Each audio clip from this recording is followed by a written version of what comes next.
Ang bus nga pala dito ay laging on time. Hindi sila yung maghihintay sa'yo, kundi ikaw yung maghihintay sa kanila. Ang nakalagay dyan sa loob ng 4 minutes, parating na yung bus na 1311. Ang ginagamit ko nga palang card sa transportation, yung nabili ko sa may CU. Ito nga pala yung ginagamit ko, bali pinapaloadan ko lang yan. Tapos para malaman ko kung magkano na yung laman ng card na yan, may dinownload ako na app na EZL Top Up. Tapos yung card ilalagay mo lang yun sa may likod ng cellphone mo. Tapos makikita mo na kung magkano yung balance. So ito na nga, nakababa na ako. Lalakad ulit ako para sumakay ulit ng panibagong bus. Kasi pupunta ako ng Seoul, gusto kong mamasyal, gusto kong maglakad-lakad. Alam mo yon, mahilig kasi talaga akong gumala. Medyo mahaba rin pala yung nilakad ko dyan. Pero sa totoo lang, gustong gusto ko talaga naglalakad.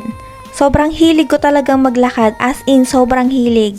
Itong sasakyan kong bus, mga 1 hour bago ako makarating dun sa pinakamalapit sa may pupuntahan ko, sa may Seoul. Kasi yung sinakyan ko nung una, mga 10 minutes lang ako nakasakay doon. Pero dito sa isang sasakyan ko, mga 1 hour and 10 minutes ako nakasakay nun. Nakakatuwa lang dito, palagi nilang sinusunod yung rules katulad nito. Kapag sinabing stop, hindi talaga sila tatawid. Wala pa ako nakikita dito ng mga matitigas ang ulo. Saka lang talaga sila tatawid kapag go na. Sobrang nakakatuwa lang dito, talagang lahat ng rules talagang sinusunod talaga nila. As in nakakabilib. Kahit nga walang dumadaan ng mga kotse, hindi talaga sila tatawid kapag sinabing stop eh. Kaya kabilib talaga. So, nandito na nga pala ako sa pangalawang sasakyan ko na bus. Ang sasakyan ko nga palang bus dyan ay M5438. Mga 5 minutes bago dumating ang nakalagay dyan. Madalas card talaga yung ginagamit dito. Lalo na sa transportation, para pasok lang sila ng pasok, tap lang ng tap, ganun, para mabilisan lang siya. Kasi dito sa Korea, bawal babagal-bagal, walang maaabala. Pagbaba ko nga pala, Seoul na kaagad yan. Tapos meron akong gustong puntahan dun sa may Gangnam. Naglakad nga muna ako para makarating dun sa may subway. So, nandito na nga pala ako sa may station na pinuntahan ko para makasakay na ako ng subway. Ito ulit yung ginamit ko, lagi ko yung ginagamit. Kaya kailangan lagi siyang nakalabas talaga. Yung iba sinasabit lang, tapos yung iba naman nilalagay sa may likod ng cellphone nila para tap lang sila ng tap. So, eto na, nandito na ako sa may subway. Dito nga pala ay nakikita mo rin yung next station na pupuntahan mo. Kahit na ang daming tao dun sa may subway, ang tahimik nilang lahat, lagi silang naka-headset. Kaya,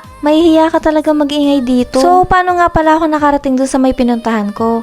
Bali, pinagbasehan ko lang yung Naver. Imbes Google Map ang gagamitin ko, Naver palagi ang ginagamit ko kasi mas accurate talaga ang Naver para sa akin dito sa Korea. Kasi sa may Naver makikita mo siya kung anong oras papunta yung bus, kung anong oras paalis yung bus, ganun. Makikita mo rin kung ano yung number na sasakyan mo dun. Ay nga pala, i-share ko nga lang pala. Kapag nakasakay kayo ng bus tapos nalampasan nyo yung station na pupuntahan nyo, hindi kayo pwedeng basta-basta bumaba na lang kaagad. Bali, bababa kayo dun sa may next station na bus stop. Kasi hindi sila pa pwedeng basta-basta na lang magbaba kung saan-saan. Basta sa may bus stop lang sila pwedeng magbaba. Tapos sa may subway pala, kapag meron kayo nakita kulay pink doon sa may baba ng upuan kagaya niyan, para lang po yan sa mga pregnant. Bawal po kayong umupo dyan.